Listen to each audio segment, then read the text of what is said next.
नमस्कार। आज हम समय में थोड़ा पीछे चलते हैं, साल 1951 में, और वहां से युग ऋषि पंडित श्रीराम शर्मा आचार्य जी की आध्यात्मिक पत्रिका अखंड ज्योति के सितंबर अंक से कुछ ज्ञान की बातें लेकर आए हैं। चलिए साथ मिलकर देखते हैं कि 70 साल से भी पुरानी ये बातें आज हमारे लिए कितनी मायने रखती हैं।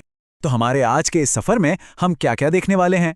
हम शुरुआत करेंगे 1951 के उस दौर को समझने से, फिर गायत्री मंत्र की शक्ति को जानेंगे, उसके बाद जीवन जीने के लिए दिए गए दिशा निर्देशों पर बात करेंगे, फिर तन और मन की सेहत पर दी गई सलाह को समझेंगे और आखिर में इन सारी बातों का निचोड़ देखेंगे।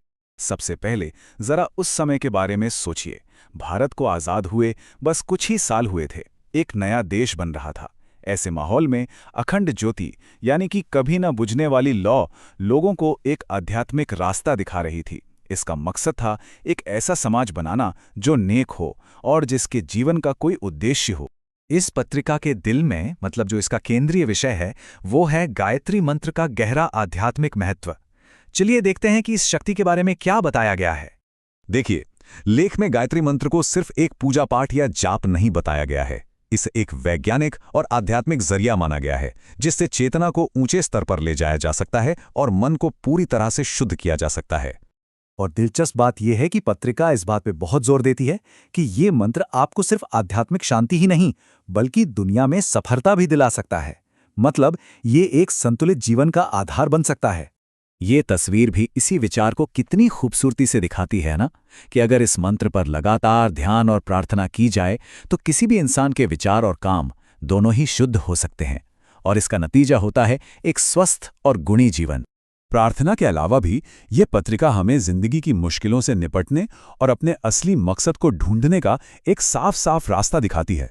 इसमें एक बहुत ही खास लेख है जो कहता है कि हमारी आदतें और इच्छाएं बाहर की चीजों के पीछे भागने के लिए नहीं हैं, बल्कि उन्हें हमारी बुद्धि और आत्मा के मार्गदर्शन में अंदर की तरफ मोड़ना चाहिए। यहाँ पर दो तरह की जिंदगी का फर्क बहुत साफ साफ बताया गया है। एक वो जो अपनी इच्छाओं के गुलाम है, और दूसरी वो जो एक ऊंचे मकसद के साथ जी जाती है। साथ ही यह हमें सिर्फ चीजें इकट्ठा करने के खतरों से भी सावधान करती है। और एक बहुत ज़रूरी बात, पत्रिका बार बार इस पर जोर देती है कि हम खुद को पहचानें और अपनी गलतियों को आदत बनने से पहले ही सुधारने की हिम्मत रखें। यहाँ कुछ ऐसे नैतिक नियम बताए गए हैं जो हमारी अपनी और समाज की शांति के लिए एक गाइड की तरह काम करते हैं। ये बहुत सीधी सादी लेकिन गहरी बातें हैं। ये सारी शिक्षाएं सिर्फ मन की शांति तक ही सीमित नहीं है, ये सीधे सीधे हमारी सेहत और हमारे पारिवारिक रिश्तों की मजबूती से भी जुड़ती हैं। एक पूरा का पूरा हिस्सा माँ के सम्मान को दिया गया है। इसमें माँ को बच्चे के शारीरिक, मानसिक और आध्यात्मिक हर तरह के पोषण का सबसे बड़ा जरिया माना गया है। इस पत्रिका में माता पिता की देखभाल को एक पवित्र कर्तव्य का दर्जा दिया गया है। ये एक खुशहाल और ब्लगस्लावन जीवन के लिए बहुत जरूरी बताया गया है। अब आते हैं सेहत पर। यहाँ पर आज के ज़माने की एक बहुत बड़ी समस्या यानी बर्नआउट के खिलाफ भी चेतावनी दी गई है। इसमें समझाया गया है कि ज़रूरत से ज़्यादा मेहनत हमारे शरीर और मन दोनों की ताकत को ख़त्म कर देती है। लेखक बताते हैं कि असली प्रोडक्टिविटी जो है वो काम और आराम के बीच सही तालमेल बनाने से आती है, जिससे हमारे शरीर और दिमाग दोनों को तरोताज़ा होने का पूरा मौका मिलता है। तो अखंड ज्योति के इस 1951 के अंक से वो कौन से मुख्य संदेश हैं जो आज भी हमारे बहुत काम आ सकते हैं? चलिए इसका सार देखते हैं। तो ये 4 स्तंभ हैं: आध्यात्मिक अभ्यास, नैतिक आचरण, संतुलित सेहत और मजबूत पारिवारिक मूल्य।